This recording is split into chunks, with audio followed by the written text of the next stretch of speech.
Hello, assalamualaikum. Salam guys. Okay, we back to our chapter 4, digital modulation and transmission.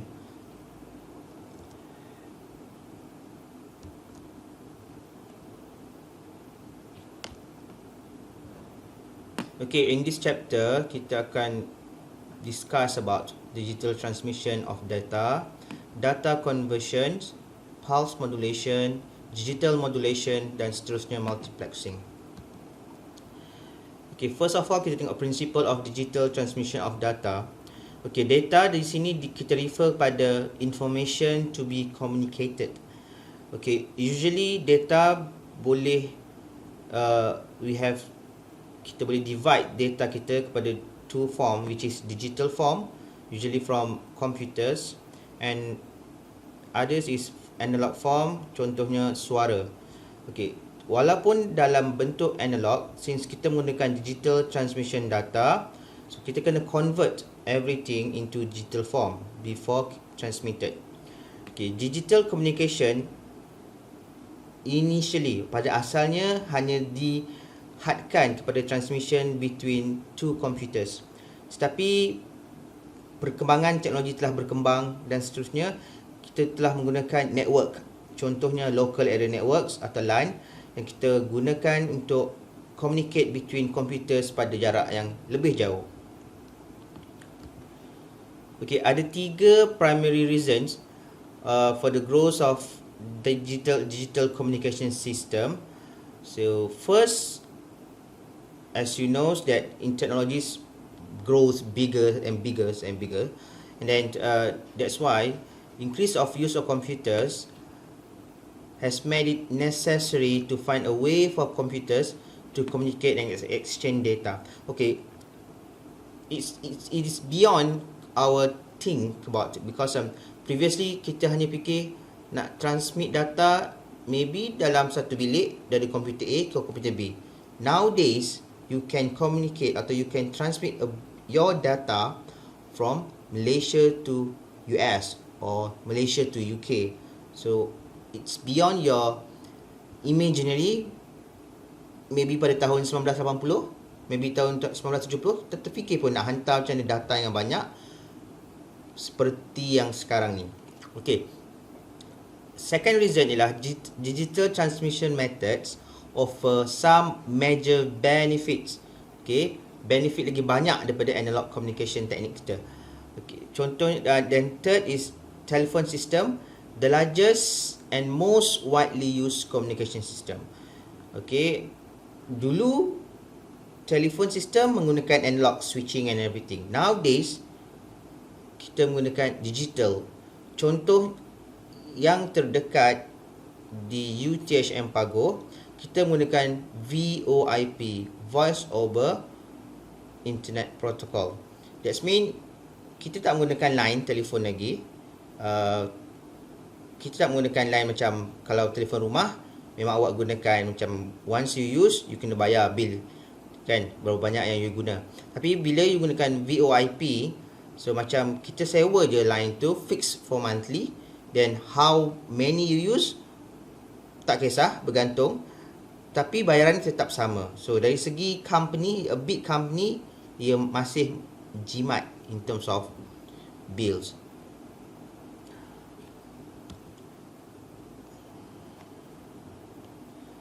Okay, some common example of computer data communication include, okay, as you know, file transfer, electronic mail, emails, computer peripheral links, internet access and local area network. So ada banyak lagi, tapi ini adalah contoh-contoh yang basic yang biasa awak gunakan.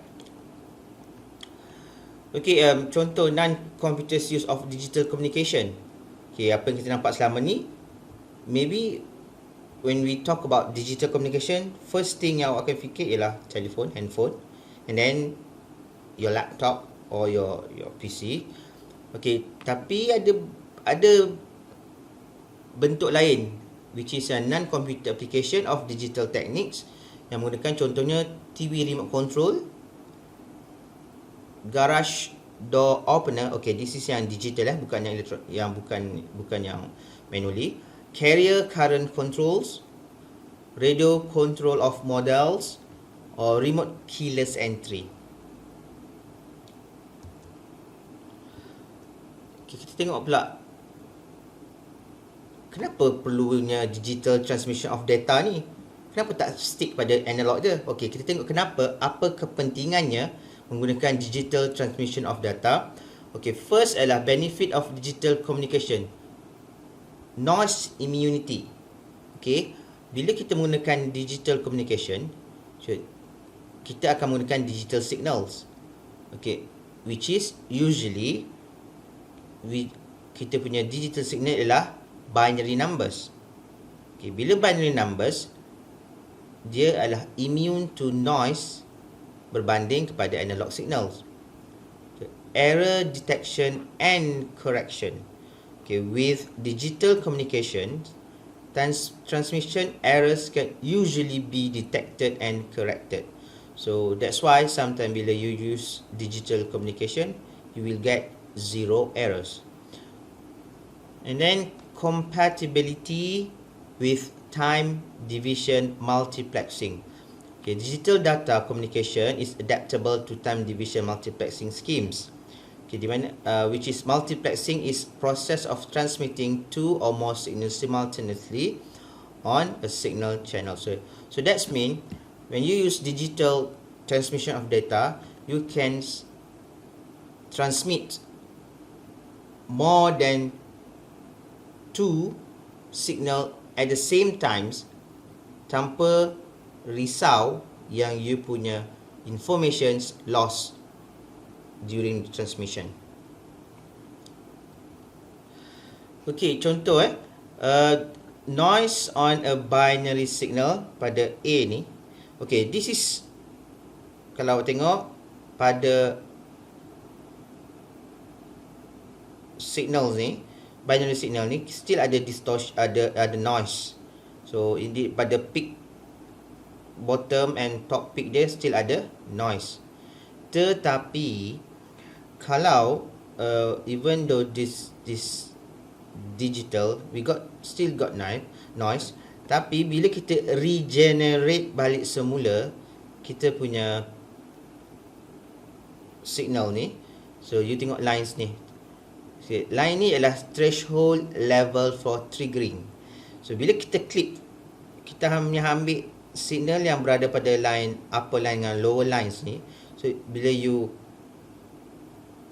regenerate balik, signal you still dapat bentuk binary lagi. So bila kita ambil pada threshold level ni, so kita dapat still binary. Then the same time kita dah buang noise di atas dan di bawah. Inilah dikatakan kebaikan dia. Then you akan dapat a clean binary signal after, and then maybe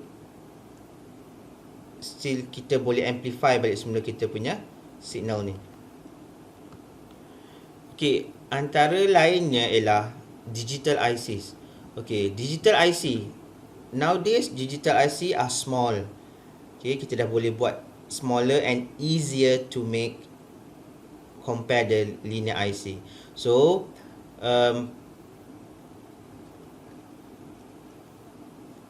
which is bila kita buat linear IC ni boleh jadi dia more complex and provide greater processing.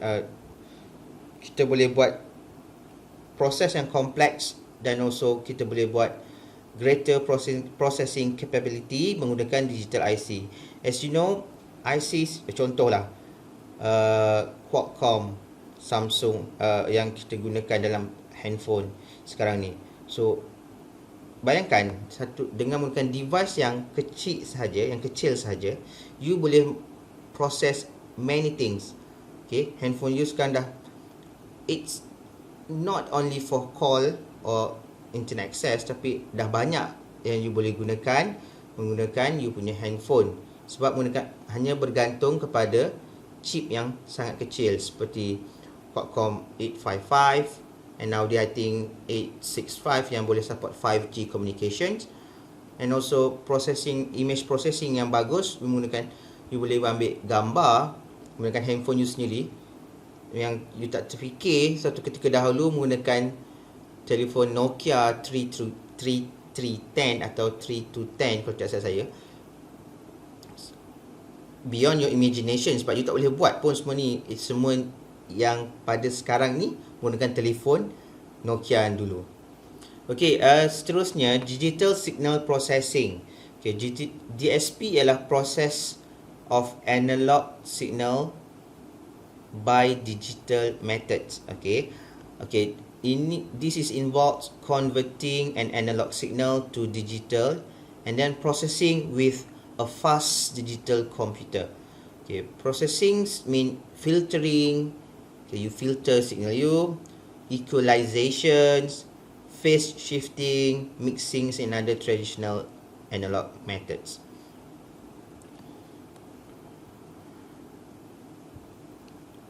Even though kita dah cerita banyak sangat kebaikan digital transmission of data ni, there still ada disadvantages. Okay, first ialah bandwidth. Bandwidth size dia memang besar. So sebabnya bila kita menggunakan digital, so digital communication, digital transmission ni, kita perlu consider bandwidth yang digunakan. Sebab bandwidth yang digunakan amat besar, and also digital communication circuit are usually more complex than analog circuit. Tu memang dah sedia tahulah, when digital ni memang kompleks, tapi in terms of processing and apa capability yang kita boleh buat menggunakan digital transmission data ni, analog tu it looks like it's old or outdated punya technology. Okay, the key to digital communication is to convert data in analog form into digital form. Okay, this is the main process, which is kita ada satu data dalam bentuk analog, contohnya voice. Okay, voice, suara awak. Macam mana awak nak hantar menggunakan telefon, handphone awak dalam digital form? Okay, mainly daripada suara yang analog ni, kita kena convert suara kita daripada analog kepada digital form supaya boleh diproses menggunakan handphone kita. And also handphone yang you as a caller, you are transmitter, and contoh awak call mak atau ayah awak di rumah, so handphone ayah di sana adalah receiver. So dia perlu, handphone tu perlu convert balik daripada digital form to analog form supaya boleh dengar balik suara awak yang merdu tu. Okay. Once in digital form, the data can be processed or stored. Okay, boleh diproses atau disimpan. Okay, data must usually be reconverted to analog form for final consumption by the user. Okay, ini yang macam saya cakap, bila let's say contohnya kalau awak call parents, so handphone pada parent awak akan convert balik analog form yang dah ditukar daripada digital tu kepada supaya boleh dipaham atau suara awak tu boleh didengar dan diproses. Okay, basic principle of data conversion.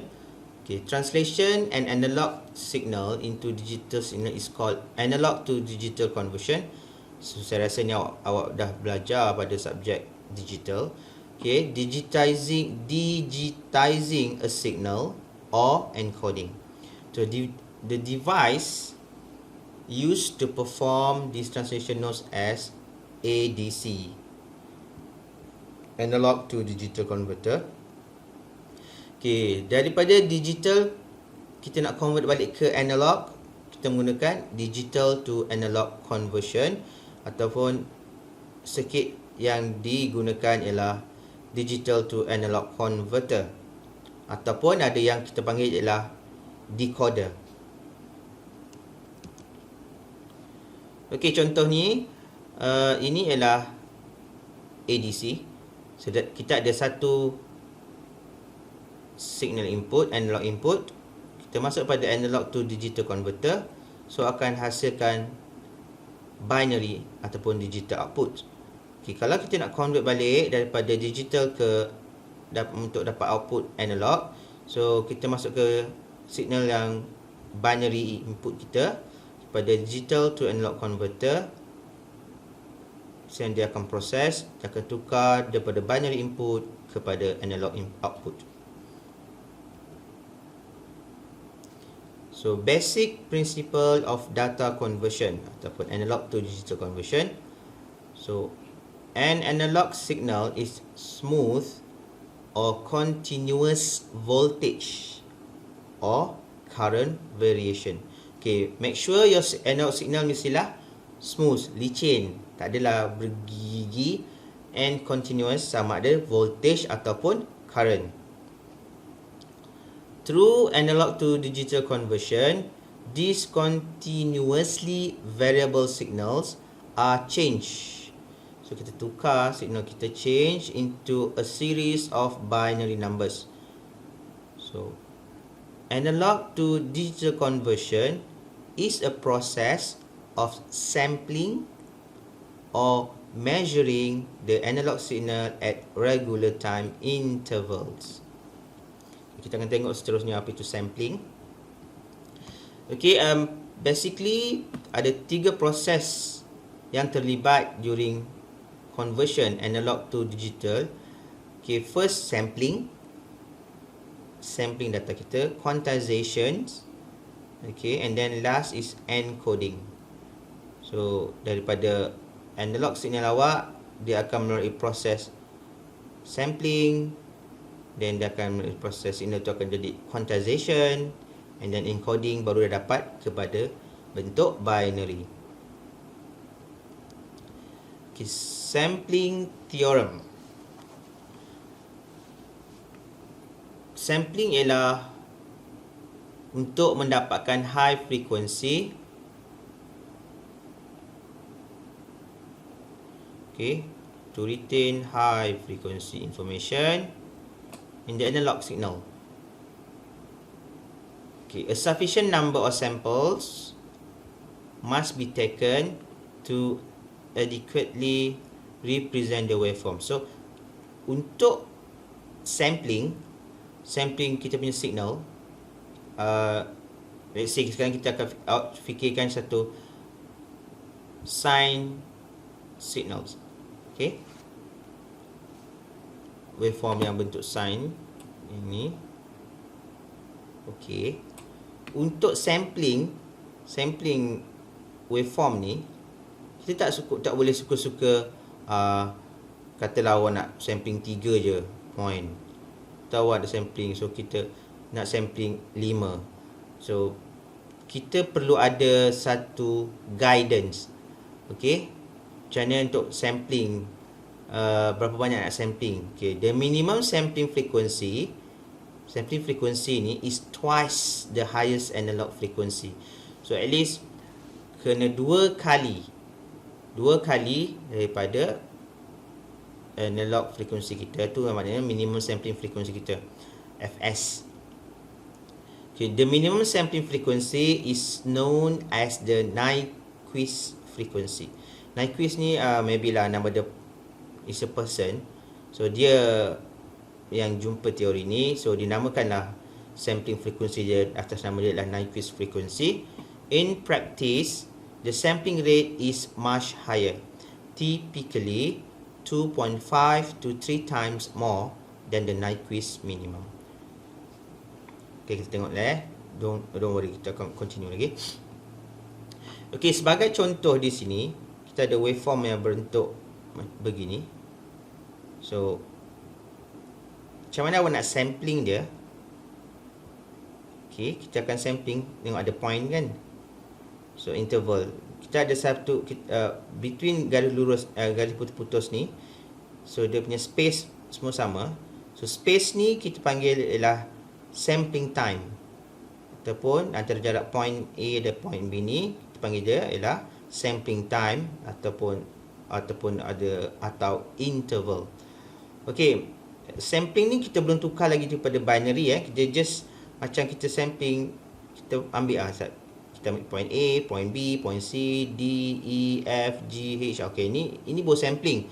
Dia boleh masih, kalau awak plot pun dia masih dapat lagi dalam bentuk analog.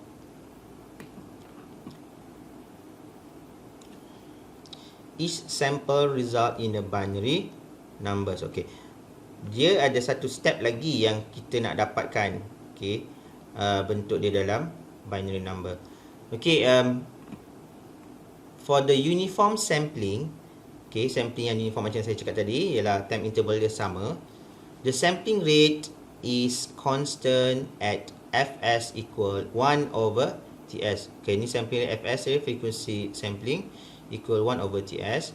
Okay, sampling rates is restricted by the Nyquist criterion. Okay, apa itu Nyquist criterion? Okay, antara ialah syarat dia ialah Fs lebih besar daripada 2 Fm. Okay, unit dia adalah Hertz. Ts, sampling time, kurang daripada 1 per 2 Fm. Unit dia adalah second. So, FM ialah message signal frequency. So, signal frequency yang kita nak hantar tu lah message kita.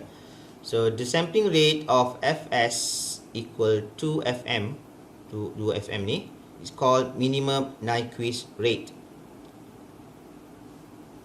So, Nyquist criterion is a theoretically sufficient condition to allow an analog signal to reconstructed completely.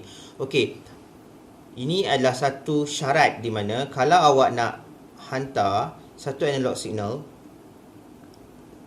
so awak nak sampling dia, so sampling dia syarat dia ialah mesti kurang atau lebih besar daripada FM awak, supaya bila awak plot semula analog yang dah disampling tu, awak akan dapat signal yang betul. Otherwise, awak tak dapat signal yang betul. Maybe signal awak dah berubah, distorted. So, keadaan ini dipanggil aliasing. Di mana kononnya awak plot betul. Awak berpendapat awak hantar A tapi dia keluar B. Sepatutnya awak hantar A, keluar A. Tapi disebabkan oleh pemilihan Nyquist rate yang salah, so awak punya signal daripada A bertukar menjadi B, di mana keadaan ini kita panggil dia aliasing.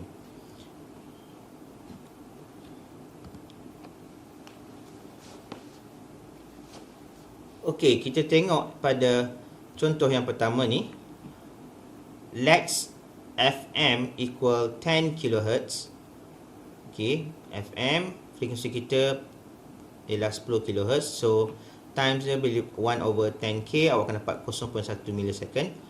And then, Fs equal FM, 4 FM. So, dia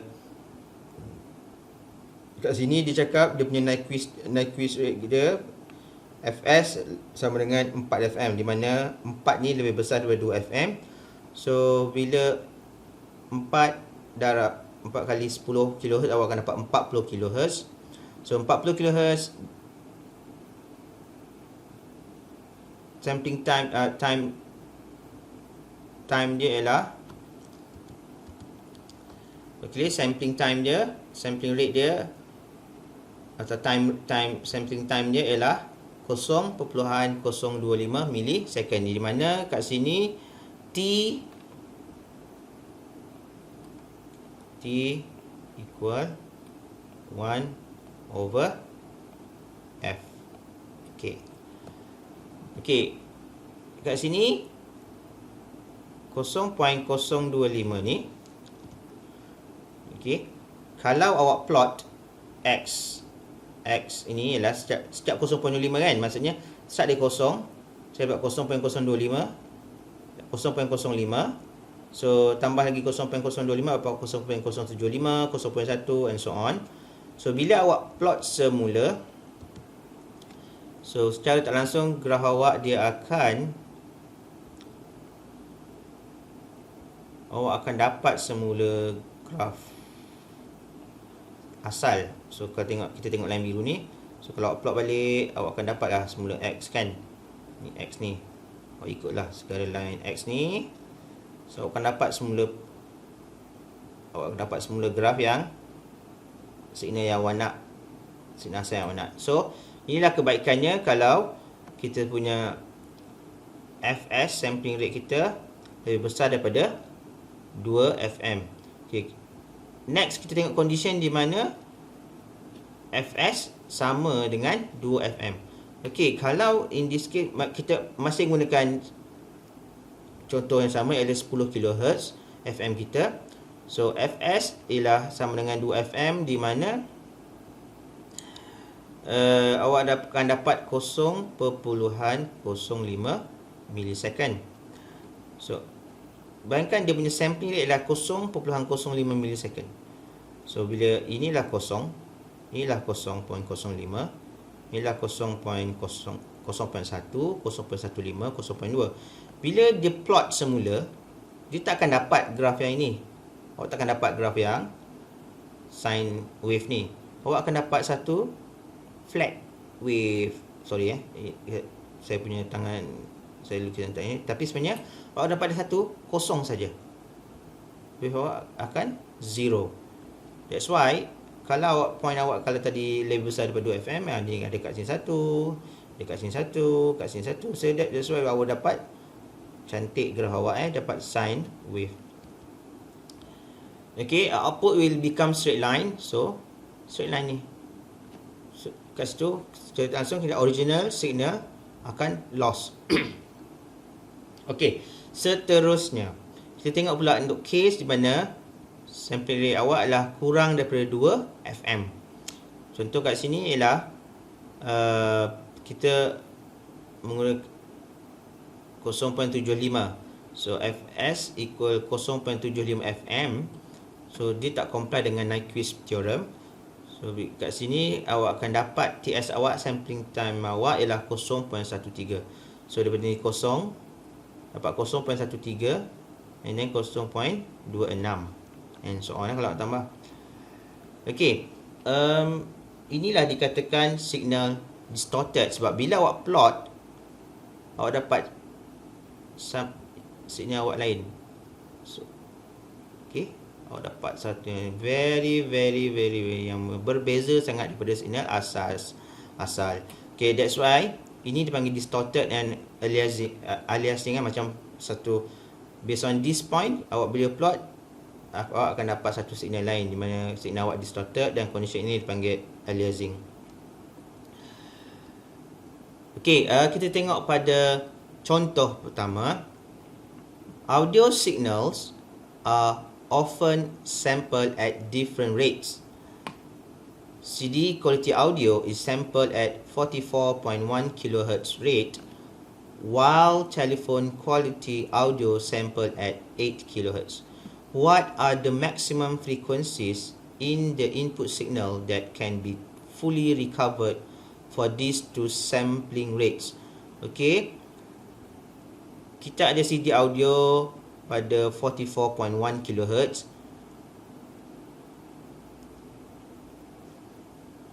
Dia dah sample, so dia punya sampling kita ialah fs. Ini ialah kita punya, saya tukar dia punya ni.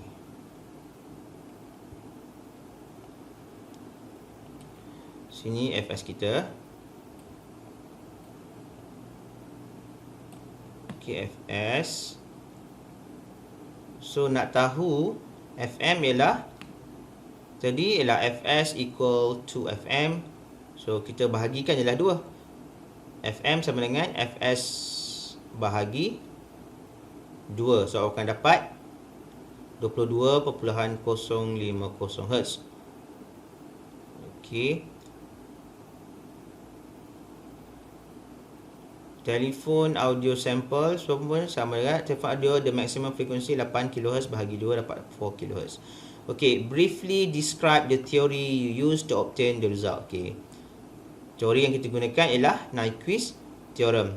So the sampling frequency for a signal must be at least twice the highest frequency component in the signal. Okay. So ini bila ditanya apa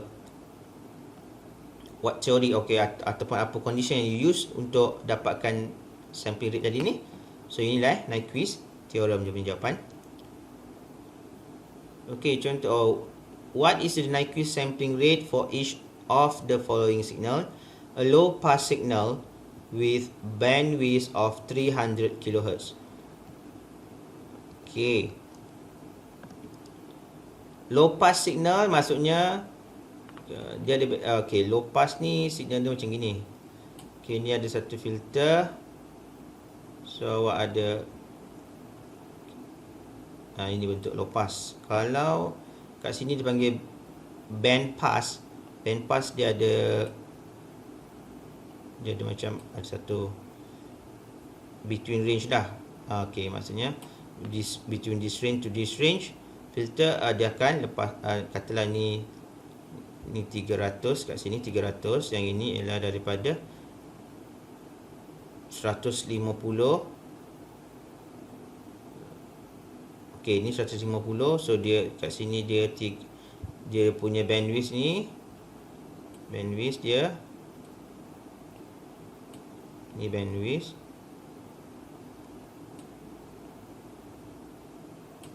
juga 200.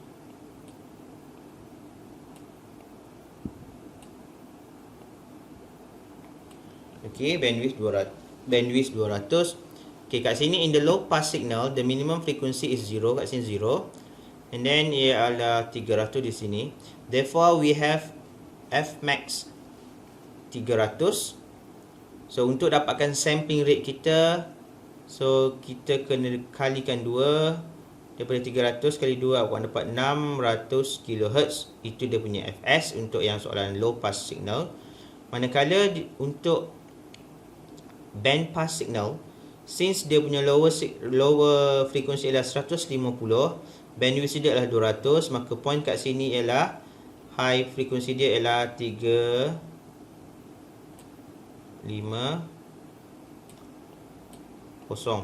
Sebab 150 tambah 200 akan dapat 350. Untuk tahu dia punya sini tadi, tahu dia punya sampling frequency, awak kena darabkan the highest ni 2 darab 350 Hz, awak 350,000 Hz, awak akan dapat 700 kHz sample per second.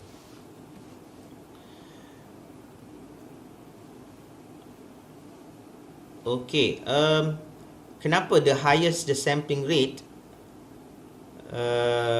lagi bagus, lagi elok kita punya result atau kita punya signal tu.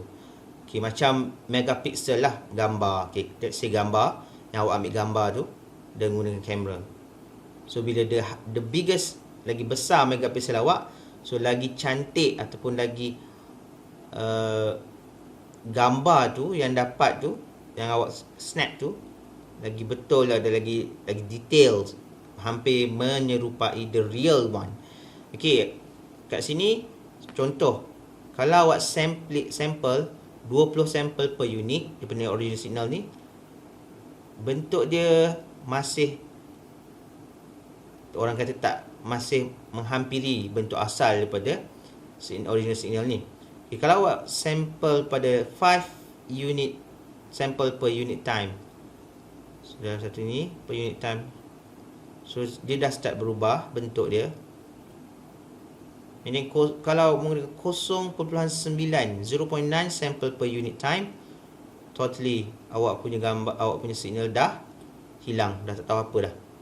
Dah tak nampak bentuk signal awak.